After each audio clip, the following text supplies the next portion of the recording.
Je mets ça comme ça.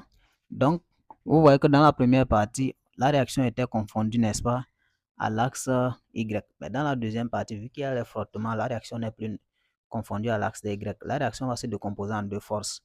On aura donc la réaction normale que nous allons projeter sur l'axe de Y. On a R normal. Et la réaction tangentielle que nous allons projeter sur l'axe des X. OK? Et justement, cette réaction tangentielle, c'est elle qu'on va appeler justement F, la force de frottement.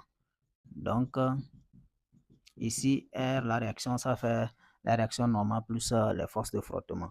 Donc, ici, au lieu de mettre R tangentielle, je vais mettre tout simplement F pour dire la force de frottement. Une fois que j'ai fini de projeter la réaction R, je vais faire pareil avec le poids P. Alors, le poids P, c'est pareil. Je vais projeter le poids sur l'axe des X et projeter le poids sur l'axe des Y. Alors, pour projeter P sur l'axe des X, je fais juste ça. OK? Voici P. Donc, j'ai P suivant X.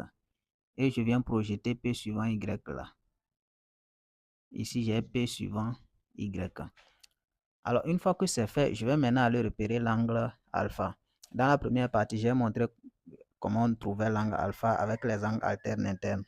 Ici, nous avons deux droites parallèles et puis le poids P qui leur est séquente. Donc, l'angle alpha va s'alterner autour du poids P. Donc, j'ai alpha ici et alpha se retrouve encore là.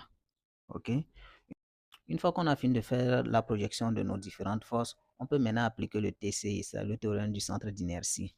Alors, d'après le TCI, nous avons la somme vectorielle des forces extérieures égale à M accélération. Donc, les forces ici, c'est le poids P plus la réaction normale plus la force de frottement égale à M accélération. Une fois que nous avons cette écriture, nous allons projeter tout ceci sur l'axe des X et ensuite faire la projection sur l'axe des Y. Alors, lorsqu'on se retrouve sur l'axe X', regardez sur l'axe X', nous avons quoi? Nous avons F.